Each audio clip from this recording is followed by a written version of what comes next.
and that's it. Okay, but I could see where I went wrong, and I could see where I need to fix things, or where I need to be more work slower, you know, to get things done. So just don't leave. Be willing to go the distance. Going the distance sometimes feels difficult because if your goal takes 2 or 3 years, there's going to be a lot of incidents and things that may come up in your life that's going to be an obstacle. But like I said, on that football field, get knocked down, get your butt back up there, and then keep charging forward. And then keep looking at your notes. Keep looking at your checklist of how far you've come so you can appreciate it, and you'll understand you have more to go. There's still some things you have to do. Okay, we talked about role models. Definitely positive self-talk. If you don't talk positive to yourself, you know, you can't, it's not guaranteed that other people are going to talk positive to you or feed life into you. Because remember, this world is filled with a mixture of different types of people. Remember, everybody's at a different stage in their life. Some people are not prepared to grow. So if you're asking them what they think, you're going to get a different, a different opinion, or a unique opinion about how they feel or what they think about it. You get what I'm saying? If you get people that are on the same path as you, they might have a different way of thinking about it as well. So, so you got to learn how to build yourself up and build you a team that can help you stay in that positive space, in that persistent space. Remove self-doubt and just do it. Go for it. You know, go for it. Just do it. You want to do it, get up and do it, but make sure you're being smart about it. You know, don't go out and start taking a whole bunch of loans to do something crazy, and then all of a sudden you collapse your house. That happened to me, you know, where I thought we had a plan and we were building towards something. Well, come to find out, while I was building and seeing growth, you know, slow growth and what I was doing, then come to find out he secretly took out over $130,000, I think it's $130,000 or $150,000 worth of debt, and behind my back. And then started a business with a different woman. Talking about competition, that's sad. But did that, but it collapsed the entire house and it affected my son. You get what I'm saying? And myself. So that's an obstacle. That is a barrier that came up. And then I had to file Chapter 7 bankruptcy. We both did. And it was because of the extra debt that was taken out. And because he secretly started a business and pretended like he wasn't able to find work, when all it was is he didn't want to find work because he was in New York starting a business somewhere with another person while he was in a committed relationship. You know, I won't say whether we're married or not, because it now fine-tune who this person is that has caused so much in my life, you know, or, you know, but he was like a win at all costs type of person. You know, whatever I want to do, I'm going to do. I don't care who it hurts and how it hurts him. I'm just going to go do it, you know, and having a kid it was not a care in the world for that. So, but that was an obstacle. And then I had to talk to the bankruptcy attorney and be like, oh my God, what do I need to do? You know, and I was given instructions on what needed to be done. And then obviously I cried because I was devastated that we even hit that point because of the decisions and the deception that went on.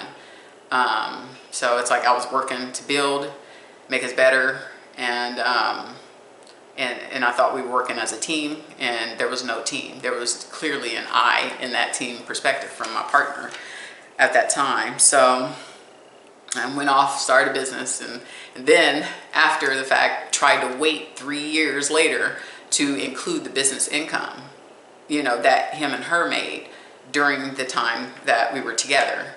And that created an IRS thing. So I'm like, sometimes you just can't win or lose with people's deception, you know, but you still cannot let that stop your life. You have to fight one battle at a time. Don't try to take on everything. You know, you will, you know, get yourself in a pickle trying to handle everything. So don't do it.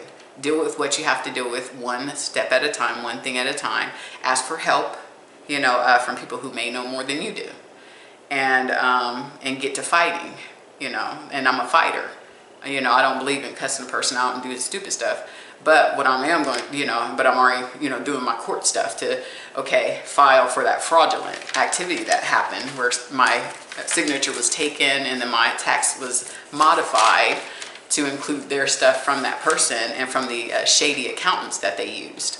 So now I have to go fight that battle, you know, but I do qualify for it based off of the evidence that I have, you know, so they have to deal with the piper on that. But it's just like, it's another obstacle that somebody else brought into my life because they had that win at all costs. I don't care who I hurt, how I hurt, and what I got to do to get it done. But then God still was bringing me through, building my life up the entire time that this was happening. So he kept the blessing so strong to where it offsetted some of the attempted setbacks and barriers that person wanted in my life, because it's like that person was out to destroy me, and it still feels like that today. But they try to do it in a way that's not forceful towards the public, so everybody can see I'm like, oh, look, I'm a good person. But the evidence shows, if people were to really see what's really going on paper, then they would see something completely, have a different picture about that person. So we talked about building your team, believing in yourself and your ability to achieve your goal. You can't control the obstacles, so don't try. Like I said, I couldn't control getting sexually assaulted. I couldn't control the fact that the person went behind my back and then took out 150 G's and pretty much didn't seek out work, and then it collapsed the entire house. And the sad part is how I found out about it. I found out through a guy. We went to go refinance the house, and the guy who, you know, we were on the phone all week long, and the guy said everything looks great, the numbers look great, and all this other stuff, and blase blase. Then I was at my business, you know, doing a client, and then you know, I was in between. You know, I was like, okay, I got about 15 minutes, you know, and then I got a call from the guy at the bank. Not the underwriter, the person that initially takes in the information that runs the credit check and all of that to see if you could get refinanced. He called me back and he said, you got a minute? And I knew it wasn't good when I heard that, you got a minute. And I was like, oh yeah, I do. You know, what's going on? And then he just told me, I'm just so sorry to inform you, I can't do the refi. And I was like, why not? You was just telling me all week long, me and my partner was on the phone with you all week long, and you said everything was good to go.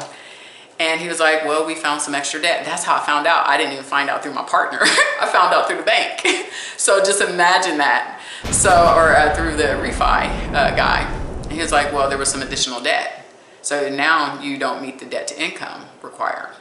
And I was like, how's that possible? And he was like, well, there's about 150 G's, you know, that was not disclosed, and which took the debt to income over. But our credit was good, you know, stuff like that. But so anyway, I was devastated. I was like, no, that's a lie. I was like, it must have been fraud. Maybe somebody took out the loan. Somebody did this and that. He would never do something like that. And I was like, whose side was it on? Is it under my credit or is it under his credit? Because that's fraud. Somebody clearly took out something in my name or his name. So he said no. He was like, it doesn't appear to be fraud. And I was like, whose side? And he was like, his side. And obviously I'm not saying any names, but so just imagine the devastation. So I literally had a full out panic attack where I couldn't breathe. You know, I just couldn't breathe, and I was so dizzy. And and then I had to call my mom right after I got off the phone. I started crying with her, and I had to hurry up because, mind you, I had a client, you know, in the room, so I had to get myself together, go back there and do my client, and. But as soon as that client got finished, you know, I was able to close her out, you know, and make my money. And then I closed my business down for the rest of the evening so I could get myself together. So I called him, and he was like,